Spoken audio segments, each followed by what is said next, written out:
Welcome to the Entrepreneurial CPA Show, where we take a deep dive in the knowledge needed to break free of the box and become the world-changing entrepreneur we know that you want to be. As always, we're going to hit you up with the theoretical and the practical skills to punch above your weight. Your co-hosts with the most are here to help you along this journey. And today, we've got a special show for everyone. Busy season 2019 is over. It's over and done with.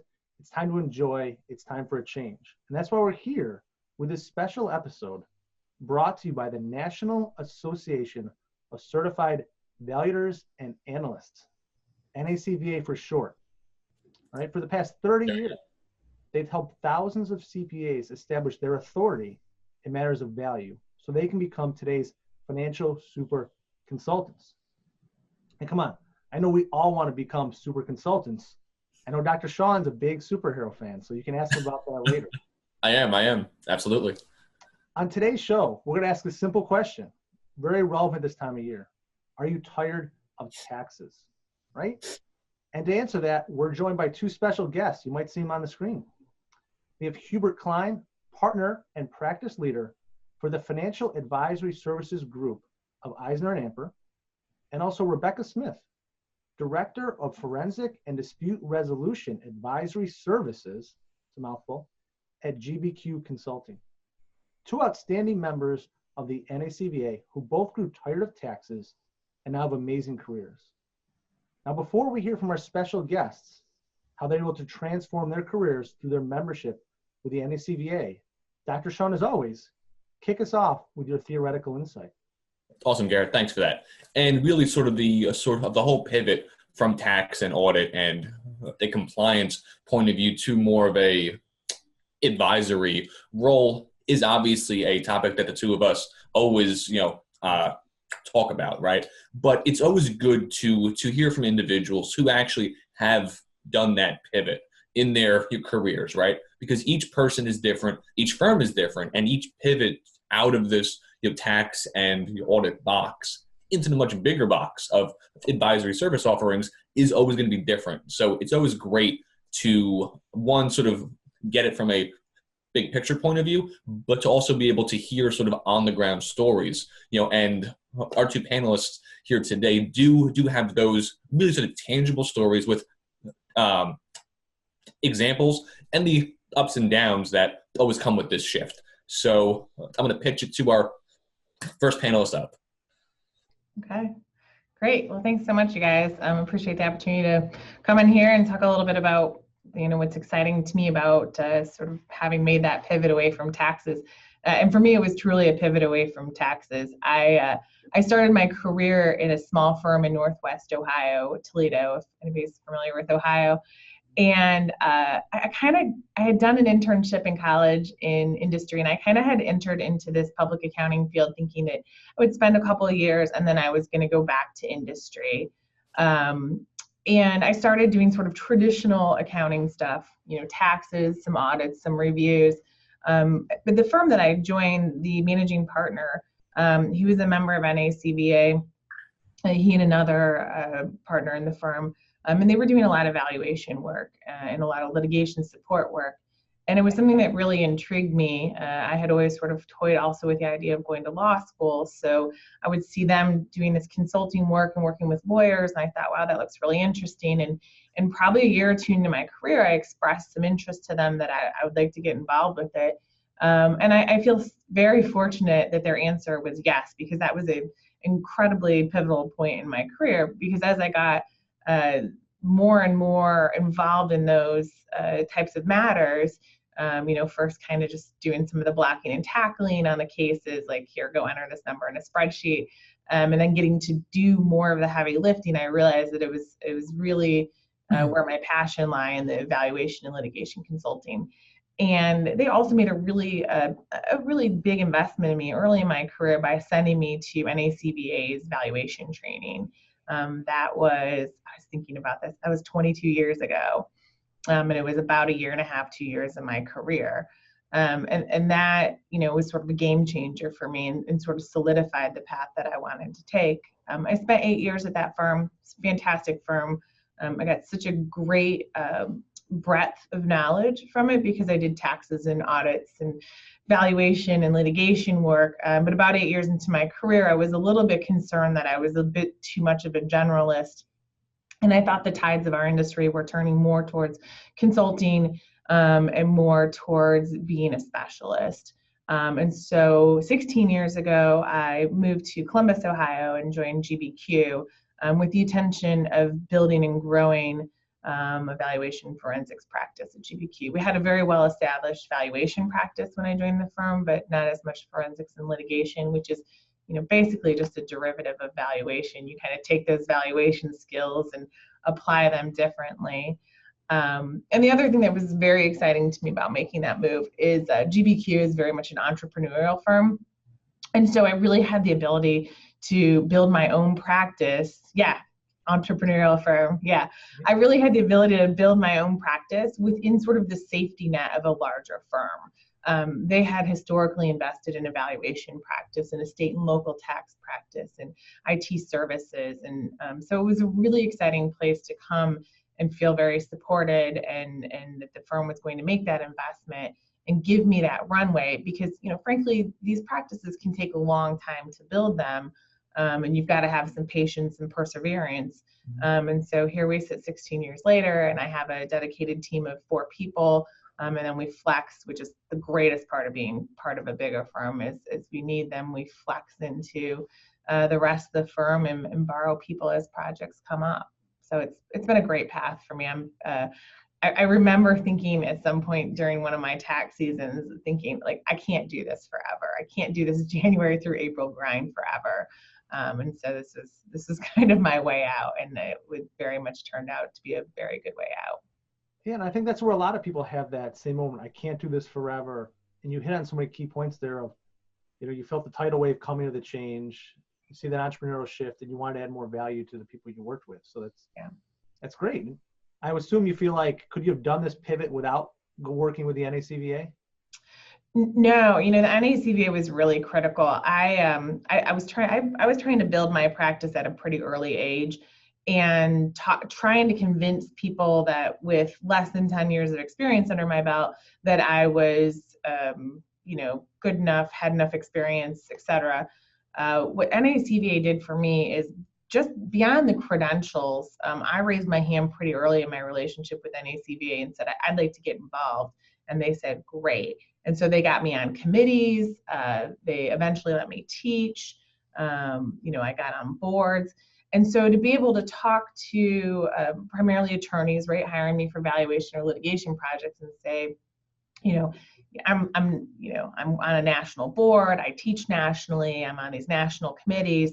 It's so much a member-driven organization, and you really can get as much out of it. It's only about sort of the limitations you put on yourself, getting involved. And the people that I think have gotten the most out of NACVA are those who go to the training, but then take it one step further and really get involved.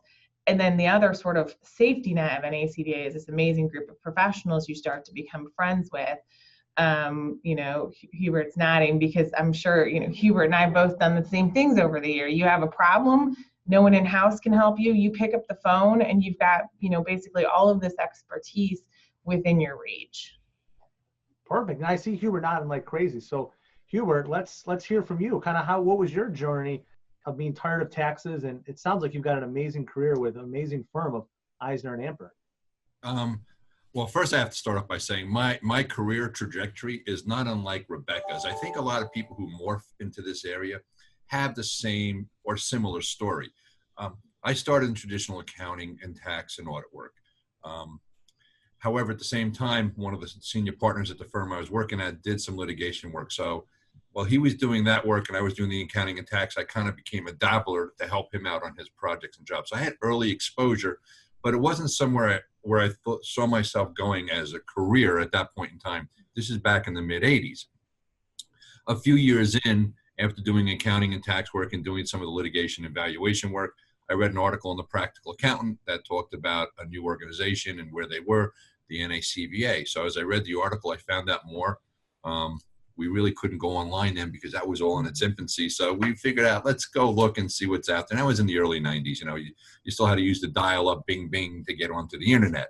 So I found out more about the organization. I had to reach out to them. And I said, well, this is something I want to be involved with. Accounting taxes was a staple, the core bread and butter, but I want to add something to complement the practice. Now, one of the things, and Rebekah hit on it, is our accounting and tax background is kind of the core of what we bring to when we do the forensic litigation and valuation work. And for the people, we're talking to people who want to transition from tax or look for something else. Taxes and accounting never go away. It's how you use that skill set that is how you differentiate yourself from the compliance individual. And that's the important thing. People who are looking to make that transition have the skill set and the core educational and knowledge to make that transition. And that's where I got to. I got to a point, I would say Rebekah and I are about 10 to 12 years. I experienced 10 to 12 years earlier than her. And I made the change, and I had a life-changing event where I had a medical condition and working the crazy hours in tax season. And I had a friend who was in the FLBS space who asked me to join his firm and started an office for him. And it worked out really well. And that was 17 years ago. And that's when I came to Eisner Amper 17 years ago. And I went from being a quasi dabbler into someone who now does this full time. I manage a team here in the New York Metro space. We have about 30 individuals, and nationwide between 75 and 80 individuals between our different offices nationwide. But my experiences are just like Rebekah's. We all kind of start at the same place. And one of the good things is I know Rebekah, we see each other at conferences, and it's that, you know, no judgment conversation that you can have with somebody who does what you do at a different firm, because you're not afraid to exchange the ideas and say, well, how do you do it? Because we get lost in tunnel vision sometimes of our own practice. So as an organization, the NACVA, I had a similar experience with Rebekah. I got involved early. I wanted to learn more. I wanted to meet the peoples. I got to learn who the instructors were and found out that they're interested in you as well. And I think what's one of the most important things that I've seen is not only do they want you to go to their conferences or get their credential, but they're vested in how well you do and if they can help you. And there's a lot of that camaraderie back and forth, exchange of ideas, even at conferences after a session's over. You know, nobody's running out of the room. We'll sit there and we'll talk to people because, you know, I think one of the ways we get ahead and succeed is by taking an interest in others and helping them get better. Listen, Rebekah's in a marketplace that I'm not in. You know, we're not competitors. We're colleagues. Perfect. Dr. Shaw, what do you think? I'd say probably the core point, right, that I'm pulling out of both of these excellent stories, and obviously both of them are different, but there are a few core points, right, that are common. And probably I'd say Hubert really hit it on the head, right, is that even though, you know, the outward sort of facing, you know, services you were doing can evolve and then change over time, right? Be it blockchain, be it advisory, be it valuation, right? Be it other services like that. Those core competencies, right, of knowing accounting, knowing tax, and then also knowing how to understand those numbers and to articulate them to your partners, colleagues, and your external clients aren't ever going to change or become less important, right? It's that capability and that, I think, flexibility to then harness those, you know, tools and all of that knowledge that we have already, and to then basically augment that to sort of shift and to help meet the needs of the marketplace as it changes. That's what it's about. We got to make that shift today. There's changes coming. We can either be swept away by it, like we talked about, or we can be proactive. So the last question I have for both of you, if someone here is watching this today and they just went through another busy season, another tax season, and they're feeling like, oh my God, like that was awful, I don't want to do it. Hubert, what's your advice on how they can best start to make the pivot from what you've already done it successfully? What's your advice for someone else today? Well, take those first 2 weeks after tax season off and recharge the battery and think. It's probably the most important thing. Listen, this isn't a decision that comes easy. I wrestled with it. It wasn't an easy decision, and I probably vacillated for a couple of months. And what do I want to do, and where's it going? Because you have a lot of uncertainty. You know, doing compliance work and tax work, accountants love timesheets, right? We're ruled by the clock. Well, we're also ruled by the calendar when it comes to tax season. We know March 15th, we know April 15th, we know September and October, and a lot of our time is compacted into the first quarter of the year. It's tough to make that transition, and because you kind of can gauge how much money you can make and how you're going to do it with the clients, are to now morphing into a, you know, more entrepreneurial role when you go into a consulting and FLVS practice. Things they don't teach you in college, right? You take a marketing class, you might take an advertising class. Hey, that's the freebie because I got advanced accounting. But we do more in the neighborhood of sales and marketing and trying to generate business, and people realize, and that scares a lot of people. I'm going to be honest, it's not that hard.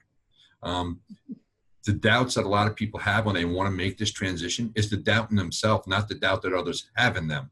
And when I talk to younger people, we hire people, you know, people with confidence, it exudes from them. And everybody has that innate ability to be confident. It's helping them get there. And some, you know, so if people are wrestling with this as an idea and they're not sure, go talk to someone else who's in the practice. You can reach out to Rebekah or myself or someone. Listen, the more people who are out there doing this, again, I don't view other people as competitors, because I have a lot of friends who are even in my state. Sometimes they're on the other side of cases, sometimes they're not. We're colleagues. We talk, we exchange ideas, and, you know, it's not about beating each other up in court like a lot of people think the legal world is. Listen, if someone makes a mistake, we'll point it out and do the right thing. We have to service our client. But, you know, if somebody makes egregious mistakes, you know, we're like, tell the attorney, listen, you know, can we just point this out to him and have a conversation, because we all have to work together at the end of the day. So talk to someone else, get involved in an organization, reach out to the NACVA. Today they're online. You can reach out to them online. They have a phone number. They're very, very responsive. And there's other individuals that you can reach out to, such as Rebekah, myself, and a whole host of others who'd be happy to talk to people. A lot of what we do, in addition to being what they call SMEs or subject matter experts for different courses, is I enjoy the mentoring and talking to people and helping them figure it out. So take that time to recharge your batteries, think about what you want to do, and start the process. It doesn't have to be immediate. It will take some time, but explore it. It's fun. A lot of people say in life, you know, when they have these life-changing decisions and they're always worried, when you look back 6 months to a year from that point in time, you're like, why didn't I do it sooner? And if you're looking to do that, you're going to say to yourself, why didn't I do it sooner? I mean, I think you just nailed like almost every major bullet point, like top to bottom. Like, you know, why you need to do these things, confidence in yourself, the support of others, just do it, tap them off. Like, man, that was like, no, pressure's on. Wise words from here. So I can just say ditto and we're good. Sure. Basically, yeah. I think the only thing that I've sort of heard from taking, you know, lots of seminars and things over the years about building a practice is, if you're going to do this, I do think you have to be committed and do it full time. I see a lot of people who start these practices and, you know, they start them and so they take the 2 weeks off, and then in May they start to put together a business plan, and maybe in June they start telling, maybe they go get training. In July they start telling people they're going to do this, and, you know, most of the year's gone and now they're back in another tax season, and maybe they do a couple evaluations and then it falls by the wayside. To Hubert's point, these are practice areas where I always think about, I have to keep my foot on the gas at all the time. And that means I've got to be visible with, you know, thought leadership and building those relationships, because it's a very relationship driven practice. And, you know, not that tax or assurance is not, but to some extent, you know, there's a product there. For valuations and litigation, you're the product. They're putting a lot of trust that you're going to be able to be persuasive and you know, present yourself well in front of a jury or a tax court or something like that. So it is a long runway, and if you're going to do it, I think that you've got to make sure that you give yourself the resources and the dedicated time to be able to do it. I don't think most people can build this practice while maintaining a full tax or assurance book of business. So to me, that's sort of the ditto everything that Hubert said plus that. I love it. I love it. I would say Rebekah's right. I liken it being here in the Northeast and Rebekah's in Ohio, so we know where it's cold. It's kind of like a polar bear plunge. The person who puts their toe in never gets in the water. The guy who jumps in or the woman who jumps in, they're in it. Perfect. I love it. So hashtag polar bear plunge. Great way to wrap it up. So like I said, everyone, thank Rebekah and Hubert for taking the time today to be here. I want to thank everyone for watching. And if you are tired of taxes, if you're tired of the grind, tired of the busy season, want to hashtag Polar Bear Plunge, join the thousands of CPAs who have and are members of the NACVA.